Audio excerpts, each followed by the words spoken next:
전능하사 천지를 만드신 하나님 아버지를 내가 믿사오며 그 외아들 우리 주 예수 그리스도를 믿사오니 이는 성령으로 잉태하사 동정녀 마리아에게 나시고 본디오 빌라도에게 고난을 받으사 십자가에 못 박혀 죽으시고 장사한 지 사흘 만에 죽은 자 가운데서 다시 살아나시며 하늘에 오르사 전능하신 하나님 우편에 앉아 계시다가 저리로서 산자와 죽은 자를 심판하러 오시리라.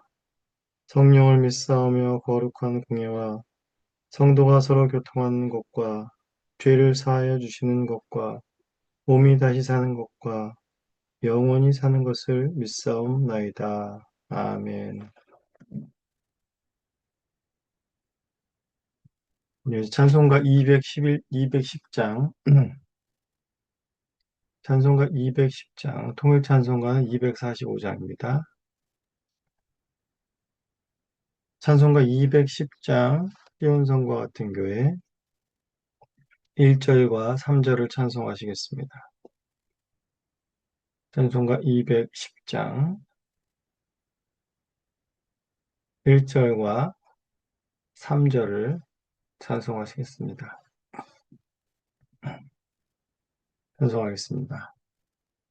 지온성과 같은 교회 그의 영광 한없다 허락하신 말씀대로 주가 진히 세웠다 반석 위에 세운 교회 흔들 자가 누구랴 모든 원수에 오사도 아무 근심 없도다 주의 은혜 내가 받아 시온 백성 되는 때 세상 사람 비방해도 주를 찬송하리라 세상 헛된 모든 영광 아침 안개 같으나 주의 자녀 받을 복은 영원 무궁하도다.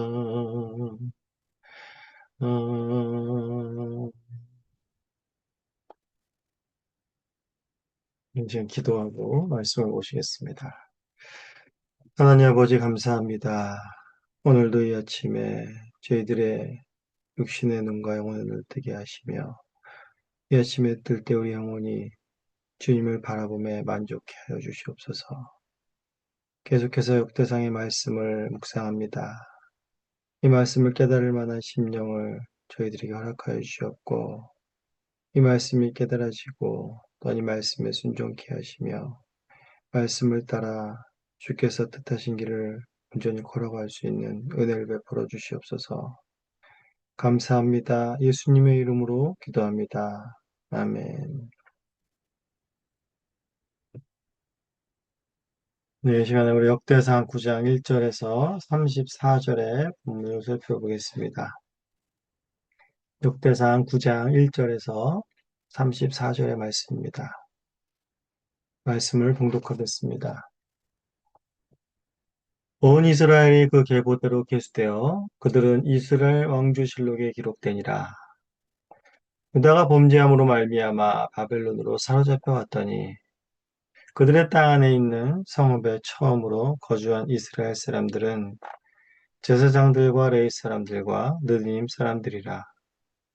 유다 자손과 베냐민 자손과 에브라임과 므낫세 자손 중에 예루살렘에 거주한 자는 유다의 아들 베레스 자손 중에 우대인이 그는 암미웃의 아들이요 옴무리의 손자요 이무리의 중손이요 바니의 현손이요 실로 사람 중에서는 맏아들 아사야와 그의 아들들이요 세로 자손 중에서는 여우엘과 그의 형제 690명이요 베냐민 자손 중에서는 하스누아의 중손 호다이와의 손자 무슬람의 아들 살루요, 여로함의 아들 이브니야와 미그리의 손자 우시의 아들 엘라요, 이브니야의 중손 루엘의 손자 스바디아의 아들 무슬람이요, 또 그 형제들이라.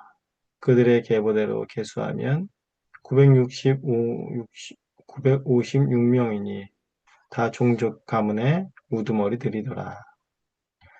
제사장 중에서 여다야와 여호야립과 야긴과 하나님의 성전을 맡은 자 아사랴이니 그는 힐기야의 아들이요 무슬람의 손자요 사독의 증손이요 무라얏의 현손이요 아이두의 오대손이며 또 아다야니 그는 여로함의 아들이요 바수울의 손자요 말기야의 증손이요 또 마아세니 그는 아디엘의 아들이요 야세라의 손자요 무슬람의 중손이요 무실레밋의 현손이요 인멜의 오대손이며 또 그의 형제들이니 종족의 가문의 우두머리라.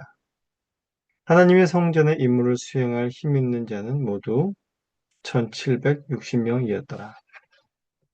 레위 사람 중에서는 무라리 자손 스마에니 그는 핫숲의 아들이요 아스리감의 손자요 아사베의 증손이요 또 박박갈과 헤레스와 갈랄과 마따냐이니 그는 미가의 아들이요 시그리의 손자요 아삽의 증손이며 또 오바댜이니 그는 스마의 아들이요 갈랄의 손자요 여두둔의 증손이며 또 베레가이니 그는 아사의 아들이요 엘가나의 손자라 느도바 사람의 마을에 거주하였더라. 문지기는 살룸과 악굽과 달몬과 아이만과 그의 형제들이니 살룸은 그 우두머리라. 이 사람들은 전에 왕의 문 동쪽 곧 레위 자손의 진영 문지기이며 고라의 중손 에비 아삽의 손자 고레의 아들 살룸과 그의 종족 형제 곧 고라의 자손이 수종드는 일을 맡아 성막 문들을 지켰으니 그들의 조상들도 여호와의 진영을 맡고 출입문을 지켰으며 여호와께서 함께하신 엘라살의 아들 비느하스가 옛적에 그의 무리를 거느렸고 무셀레마의 아들 스가랴는 쇠막 문지기가 되었더라. 땔감을 입어 문지기가 된 자가 모두 212명이니 이는 그들의 마을에서 그들의 계보대로 계수된 자요.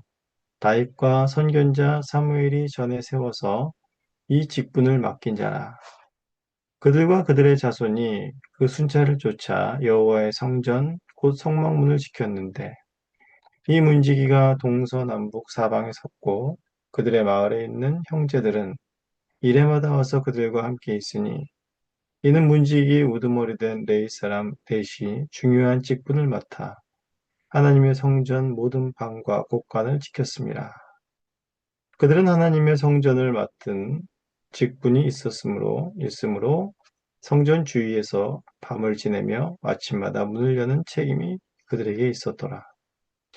그 중에 어떤 자는 섬기는 데 쓰는 기구를 맡아서 그 수요대로 들여가고 수요대로 내오며 또 어떤 자는 성소의 기구와 모든 그릇과 고운 가루와 포도주와 기름과 유향과 향품을 맡았으며 또 제사장의 아들 중에 어떤 자는 향품으로 향기를 만들었으며 고라 자손 살룸의 맏아들 마띠자라 하는 레위 사람은 전병을 굽는 일을 맡았으며 또 그의 형제 그의 자손 중에 어떤 자는 진설하는 떡을 맡아 안식일마다 준비하였더라.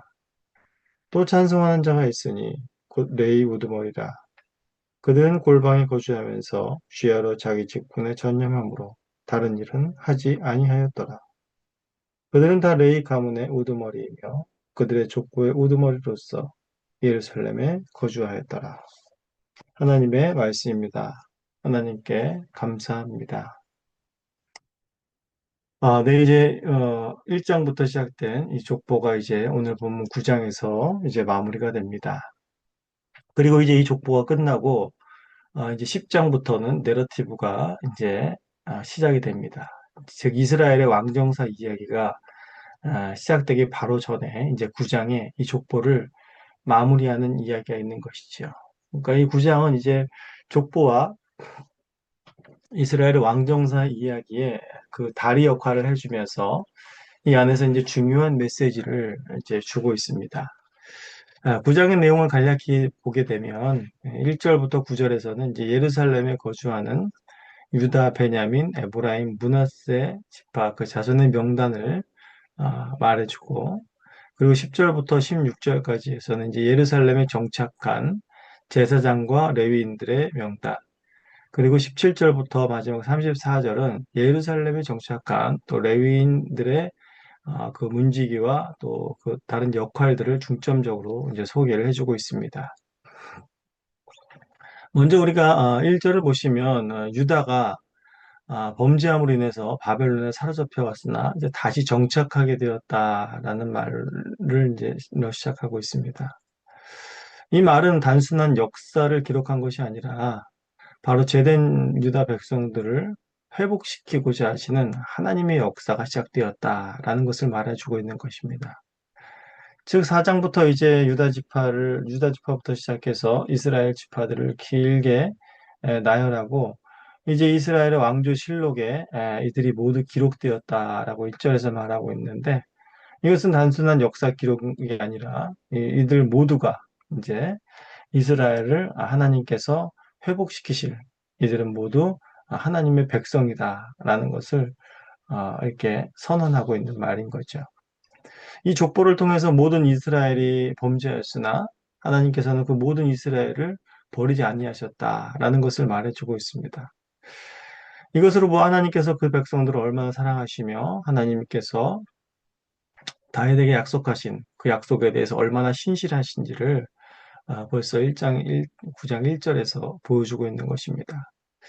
이 백성들은 이제 예루살렘으로 돌아와서 정착해야 합니다. 근데 정착해서 그들이 해야 할 일은 정착을 위해 해야 할 일은 이들의 어떤 육신을 위해 살 집을 마련하는 그런 일이 아니라 이들이 잃어버렸던 신앙이 그들 안에 다시 정착하도록 하는 일이 가장 우선적이고 급선무인 것입니다.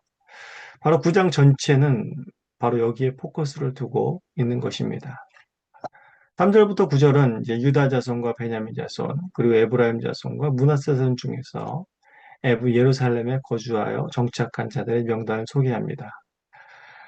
유다 자손과 베냐민 자손은 남유다를 대표하였고, 에브라임 자손과 므낫세 자손은 북이스라엘을 대표한 만큼, 먼저 이 네 지파를 소개하는 이유는 남과 북으로 갈라졌던 두 나라가 다시 예루살렘을 중심으로 하나됨을 보여주고 있는 것이죠. 에스겔서 3장, 37장 15절에서 17절의 말씀을 보시면 그렇습니다. 인자야 너는 막대기 하나를 가져다가 그 위에 유다와 그 짝 온 유다 이스라엘의 온 족속이라 쓰고 그 막대기 하나를 가지고 또 그 위에 예브라임 곧 요셉과 그 짝 이스라엘의 온 족속이라고 쓰고 그 막대기들이 서로 합하여 하나가 되게 하라. 내 손에서 둘이 하나가 되리라 라는 말씀이 있는데 바로 이 말씀을 성취한 것이라 볼 수 있습니다. 이들의 하나됨은 예루살렘을 중심으로 이루어지는데 예루살렘 중심으로 이루어졌다라는 것을 의미하는 바는 바로 성전을 중심으로 다시 이스라엘이 하나가 된다라는 것을 보여줍니다. 그리하여서 이제 10절부터 성전을 중심으로 섬기는 바로 제사장들, 그리고 레위인들, 회막문지기들의 명단이 이어지는 것입니다. 포로를 지내고 돌아온 유다 백성들에게 가장 먼저 해야 할 일은 무너진 성전을 세우는 것입니다. 그러나 그보다 더 중요한 것은 건물을 세우는 것이 아닌 바로 이스라엘 백성들 안에 무너진 성전, 즉 그들 안에 무너진 예배를 다시 회복하는 것이었습니다. 여기에 참된 이스라엘의 회복과 하나됨이 가능한 것이었죠. 이제 10절부터 16절은 제사장과 레위인의 명단을 나옵니다. 제사장 중에서는 이제 각별히 11절에 나오는 아사랴가 성전을 맡은 자라고 하는데, 이제 아사랴의 계보는 이미 6장 11절에 14절에 소개한 바가 있으며, 또한 이 사람이 사독계열을 따르는 것을 보아서 아마 대제사장의 역할을 한 것으로 보입니다. 또한 14절부터 나오는 이제 레위인의 명단에는 각별히 찬양과 관련된 사람들 중심으로 기록된 것으로 보입니다. 마따냐는 다윗 왕 시대에 음악을 총괄했던 아삽의 후손이며 또한 오바댜는 음악으로 유명한 여두둔 가문의 출신입니다. 또한 15절에 느도바는 노래하는 사람들이 모여 살던 곳으로 바로 느헤미야 12장 28절에 나타나 있습니다. 이것으로 보아서 이 레위 계열의 명단은 전부 음악과 관련된 자들, 또 예배를 인도하는 자들이었다라는 것을 알 수가 있습니다. 그리고 이제 마지막으로 17절에서 34절은 레위인 문지기 대표자들의 명단과 또한 그들이 수행했던 일들을 소개하고 있습니다. 성전 문지기의 역할은 19절과 26절에 나와 있듯이 성전을 지키는 것과 또한 레위인의 성전의 방과 곳간을 지키는 일들을 했습니다. 또한 이들은 28절에서 32절에 나와 있는 바대로 성소의 기구를 관리하는 일과 또한 식량에 대한 관리로 향품을 만들고 진설병을 준비하는 그런 일들을 맡았습니다. 또한 15절, 16절에서와 같이 찬송하는 자들이 있었습니다. 그리고 제사장과 레위인을 이렇게 예루살렘에 정착하게 한 것은 바로 성전의 예배를 회복하게 하기 위함인 것이었죠. 오늘 본문, 이제 본문에서 포로 생활에서 돌아와 예루살렘에 정착한 명단들을 통해서 우리가 기억해야 할 것은 바로 우리의 정체성과 인생의 제일 가는 목적을 발견할 수 있다는 것입니다. 먼저는 범죄한 이스라엘이 다시 예루살렘으로 돌아와서 정착하는 이 회복의 메시지는 바로 우리가 죄와 허물로 죽었으며 바로 우리를 그리스도의 대속의 은혜로 말미암아 다시 살려 하나님의 백성을 삼으신 바로 우리를 향한 하나님의 그 신실하심과 사랑의 은혜를 생각하게 합니다. 우리는 마땅히 죄로 인해서 심판받아 영원한 지옥으로 보내져야 하지만 그리스도의 대속의 은혜와 그 아들을 십자가에 내어주심으로 인해서 우리가 다시 하나님의 은혜의 나라로 그 아들의 나라로 옮겨졌다라는 이제 우리가 하나님의 신실한 자녀가 되었다라는 사실을 우리는 먼저 상기해야 될 것입니다. 그렇다면 이제 다시 돌아온 이스라엘의 인생의 목적이 자신을 위한 삶의 터전을 가꾸는 것이 아니라 하나님을 영화롭게 하는 삶인 것을 바로 제사장과 레위인들의 직무를 통해서 보여주듯이 우리 역시 이제 그리스도의 대속의 은혜로 그의 몸된 교회로서 어떻게 살아야 할까? 우리의 삶의 목적은 무엇일까? 라는 것을 생각했을 때 바로 하나님을 영화롭게 하며 그를 찬송하는 삶이 우리의 제일 목적임을 잊지 말아야 할 것입니다. 또한 우리는 교회를 세우는 일에 우리가에게 각자 맡겨진 직분에 최선을 다하며 그리스도의 몸된 교회를 세워 나아가고 또한 교회를 공격하는 모든 이단의 세력으로부터 또한 보호해야 할 것이며 하나님의 말씀을 사수해야 할 것이며 또한 교회에서 이루어지는 그 진리의 말씀의 선포를 또한 방해하고 하지 못하게 하는 외부의 어떤 세력에 굴복하지 않고 하나님 말씀을 담대히 전하고 우리 교회를 통한 복이 만방 가운데로 흩어져 갈 수 있도록 힘쓰고 애쓰는 삶을 살아야 할 것입니다. 오늘 본문을 통해서 보여준 그리스도인의 이스라엘의 정체성이 바로 우리 그리스도인의 또한 정체성임을 잊지 않고 우리가 무엇을 하며 살아가야 될까를 오늘날 깊이 생각하시며 주님 안에서 은혜와 평강을 누리시는 하루 되시기를 간절히 소원합니다. 이번 시간에 함께 주님께서 보내주신 기도를 올리도록 하겠습니다. 하늘에 계신 우리 아버지여, 이름이 거룩히 여김을 받으시오며 나라가 임하시오며 뜻이 하늘에서 이루어진 것 같이 땅에서도 이루어지이다. 오늘 우리에게 일용할 양식을 주시옵고 우리가 우리에게 죄 지은 자를 사하여 준 것 같이 우리 죄를 사하여 주시옵고 우리를 시험에 들게 하지 마시옵고 다만 악에서 구하시옵소서. 나라와 권세와 영광이 아버지께 영원히 있사옵나이다. 아멘.